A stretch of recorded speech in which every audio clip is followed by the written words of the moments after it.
JDU के मुख्य प्रवक्ता केसी त्यागी ने कहा है कि स्पीकर का पद सदन का सबसे मर्यादित पद होता है और उस पद के लिए पहला हक सत्तारूढ़ पार्टी का होता है। उन्होंने स्पीकर पद पर इंडी गठबंधन की मांग और बयान को आपत्तिजनक बताया। उन्होंने ये भी कहा कि बीजेपी गठबंधन की बड़ी पार्टी है और इसीलिए उसका अधिकार पहले है। तो जो इंडी गठबंधन की जो मांग है या जो उनके बयान हैं वो आपत्तिजनक है। भारतीय जनता पार्टी या एनडीए गठबंधन का पहला हक उस पद पर है और हमारी पार्टी का मानना है कि भारतीय जनता पार्टी गठबंधन की बड़ी पार्टी है, वो उसका अधिकार पहले है, इसलिए इस पर की गई कवायद बेकार।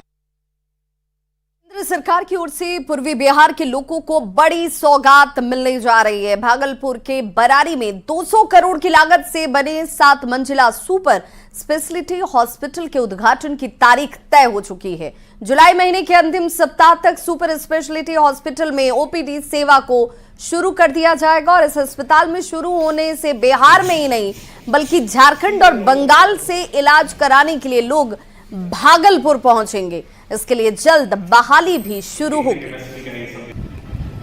स्टाफ वगैरह की जो बात होगी लोकल लेवल से, वो लोकल लेवल से यहाँ से किया जाएगा और जो सचिवालय मुख्यालय के लेवल से आना है उन लोगों की भी पोस्टिंग निकट भविष्य में होने की संभावना है।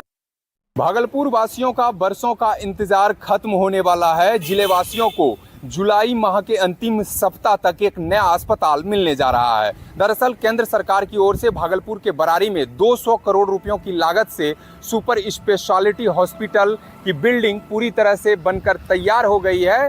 अस्पताल में सभी अत्याधुनिक मशीनें इंस्टॉल कर दी गई है। अब कयास लगाया जा रहा है कि जुलाई माह के अंतिम सप्ताह तक इस हॉस्पिटल में ओपीडी सेवा बहाल कर दी जाएगी। इससे पहले कई दफ़ा ओपीडी सेवा बहाल करने की प्रक्रिया शुरू की गई थी, लेकिन सभी डेडलाइन फेल हो गई थी। लेकिन अब एक बार फिर से जो इस अस्पताल की ओपीडी सेवा है उसे बहाल करने को लेकर तैयारी तेज कर दी गई है और अंतिम सप्ताह जुलाई के जो है उसमें इस अस्पताल में इलाज शुरू हो सकेगा।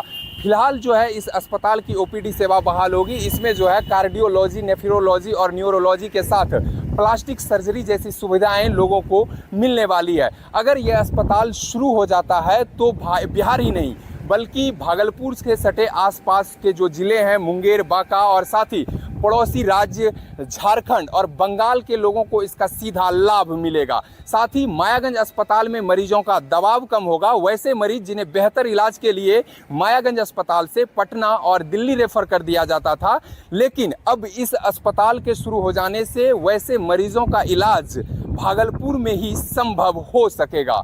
विकास कुमार सिंह, न्यूज़ 18 भागलपुर।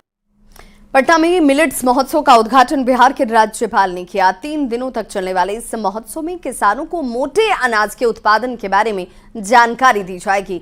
उद्घाटन के मौके पर कृषि मंत्री मंगल पांडे भी मौजूद रहे।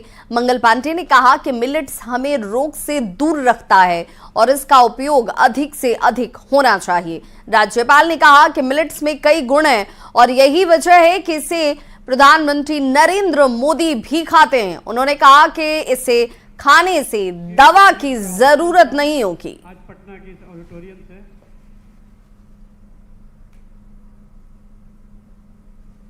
3 दिनों के लिए यहाँ इस पर चर्चा विमर्श होगा।